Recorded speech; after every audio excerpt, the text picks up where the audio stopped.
Dan pemirsa, lalu bagaimana perkembangan kesehatan warga binaan yang keracunan minuman oplosan? Sudah bergabung bersama kami Ahmad Mukhtar di Rut RSAM Busril. Selamat siang Bapak. Selamat siang, Fatimah dan Ana. Ya Bapak, mungkin ini bisa diinformasikan nih bagaimana kondisi terkini 11 warga binaan yang masih dirawat Bapak. Iya, laporan pada pagi hari ini, 4 warga binaan. Pagi ini 7 sudah kita pulangkan. Dengan kondisi 3 masih di ruangan ICU, kemudian 1 di ruangan biasa. Oke, Pak Ahmad, kami juga ingin konfirmasi. Saat ini ada 2 korban yang meninggal dunia. Apakah sudah bisa dipastikan, Pak, penyebab dari kematiannya ini apa, Pak? Iya, jadi pasien yang meninggal ini kita diagnosa dia dengan intoksikasi alkohol, jadi keracunan alkohol.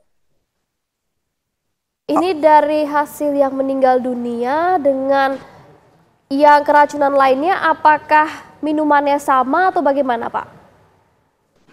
Iya, kalau kami kan nggak sampai segitu.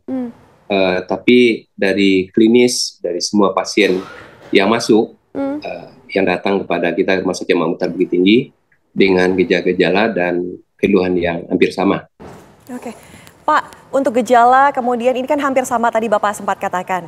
Nah, keracunan dari minuman keras ataupun beralkohol begitu ya. Ini bisa diinformasikan Kak dari metode klinis sendiri berapa persen sebenarnya yang dikonsumsi atau yang hingga akhirnya membahayakan tubuh para warga binaan tersebut? Iya, kalau untuk persentase dari alkoholnya kita juga tidak bisa melihat. Tapi yang jelas pasien-pasien yang kita rawat di ruangan ICU dengan ventilator pada saat ini dengan gangguan yang cukup bermasalah ya, yang memang perlu penanganan intensif dia. Dan kondisi pada saat ini 2 pasien kita itu tidak sadarkan sama sekali.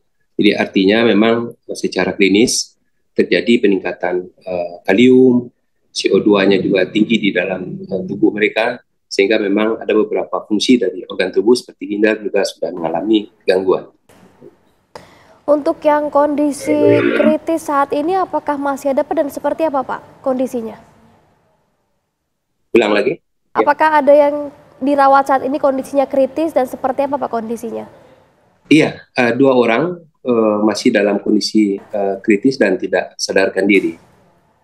Oke Pak, ketika para napi tersebut atau warga binaan tersebut atau para korban, katakanlah para korban ini kondisinya kritis, apa saja yang bermasalah? Tadi Bapak sempat katakan bahwa ada pemasangan ventilator juga ke dalam tubuh? Iya, benar. Ya, 2 orang sekarang masih kita intubasi dengan ventilator.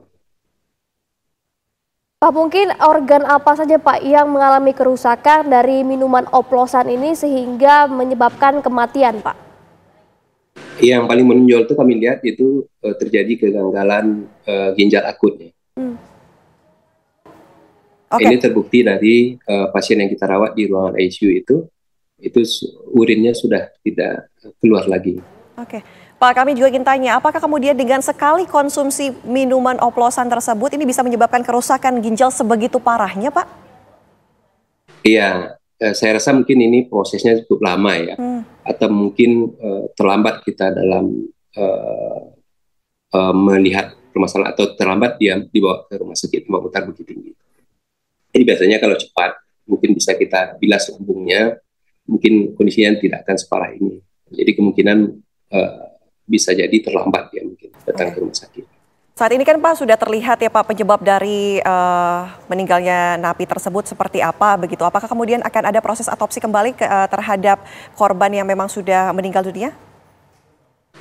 Sampai saat ini belum ada permintaan kepada rumah sakit itu. Oke, baik. Terima kasih Pak sudah bergabung bersama kami di Kabar Siang. Selamat siang. Iya, sama-sama.